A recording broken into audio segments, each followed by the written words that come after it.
Good morning. Well, this morning I've got a message from Our Lady, and it's about spreading her messages of Medjugorje all over the world and to all people. So here goes. My children, all of you are my children, even those of different religions who have never heard my name. I desire my children, through the gift from God of Medjugorje, to be known all over the world by all peoples and races.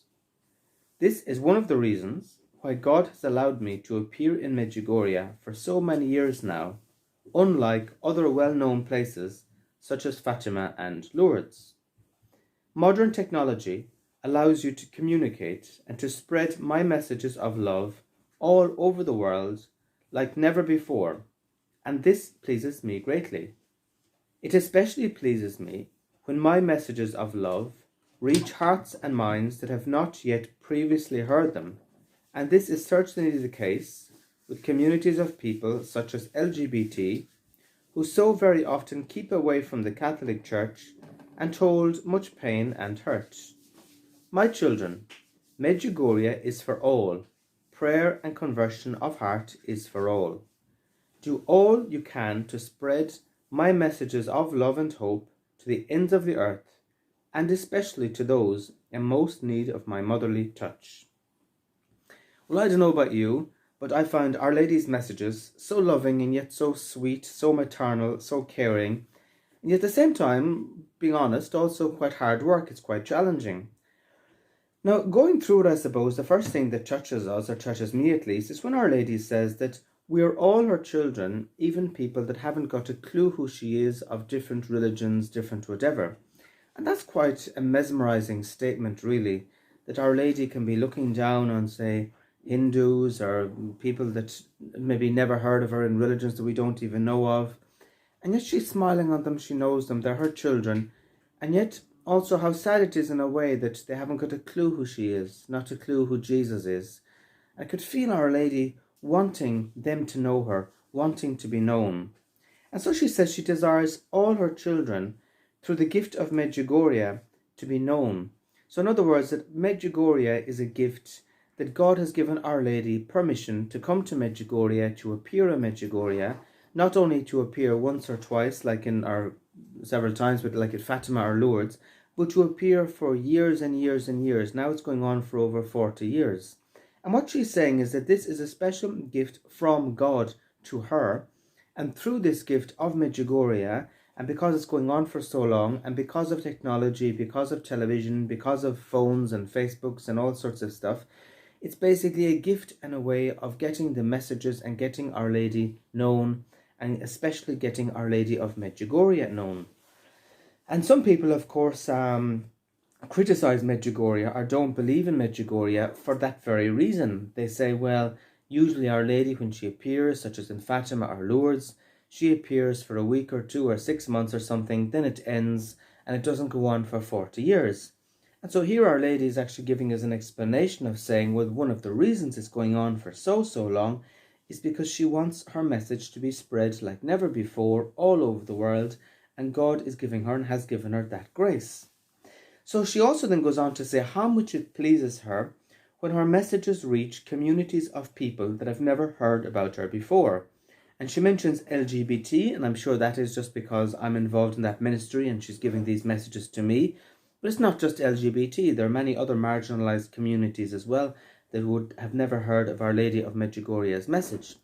But if we think about it, this fits in also to the Bible, because even Jesus says, and it says in the Bible, that there is more rejoicing in heaven over the conversion of one sinner than the 99 righteous. And how Jesus goes after the lost sheep, how he leaves the 99 behind. Now, he doesn't leave the 99 to the wolves, by the way. He leaves the 99 behind in a safe space, and then he goes off after the one. And so when he finds that one, that lost sheep, the rejoicing in heaven and the rejoicing of the angels to have found that lost sheep. And so we can feel, or Our Lady, how heaven must rejoice when someone who hasn't got a clue who she is, who someone maybe is miles away from the church and think they're hated and think that God doesn't love them and think that there's no plan for them and think that they're on the first class express train to hell, and they have this conversion experience to meet the love of Our Lady, and then they totally and utterly change their lives, and their testimony is a powerful witness all over the world to others. And we often see it, especially in Medjugorje, sometimes on Mary TV. We see stories of people covered maybe head to foot in tattoos and all sorts of stuff. They came to Medjugorje, they hated the sight of Medjugorje, they wanted to get out of this hole of a place. They were sick of all these people hugging each other and clapping hands, and they thought the whole lot was absolute nonsense. And then they walked up the mountain, not for any good reason, but just to get away from everybody, hoping they'd just have a bit of peace and quiet. And then up the mountain, they got zapped by Our Lady, and then 20 years later, they've been going back to Medjugorje every year. They've bought apartments there, they've bought houses there, and now they're Medjugorje morning, noon and night. And there are so many testimonies. I've met so many stories and so many people in Medjugorje with that type of a testimony, and they always make me smile. They always warm my heart, so to speak, and I always think that it's a wonderful way to bring other people back to Jesus, because these type of people, they're often just so brutally honest about how they were, how Medjugorje has changed them. And so that draws other people, and it entices other people to give it a go, to check it out, to see what happens.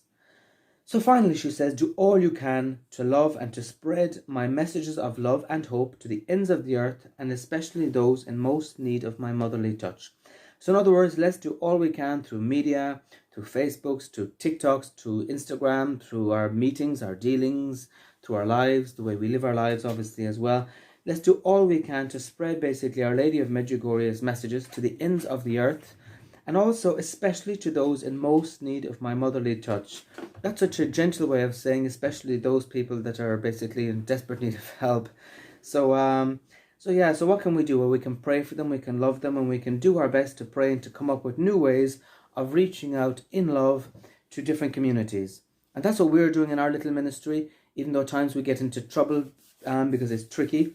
But we have Our Lady of Medjugorje, you see her beautiful face there, and we have also the Sacred Heart of Jesus and stuff, and sometimes then we put this LGBT, this flag, within the embrace of Jesus, within the embrace of Our Lady. And basically the symbolism of that is just to show Our Lady's love and Jesus' love for all these LGBT people and all these people who label themselves or are labelled in that bracket.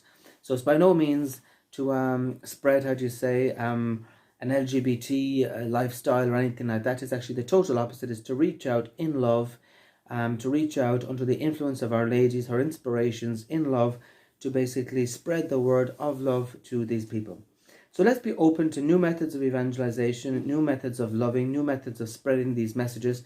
And let's pray for each other, help each other, and do our best to work together to spread the message of Our Lady of Medjugorje all over the world. So from London, from me, thank you for watching, and pray for me as I'm praying for you. Bye-bye.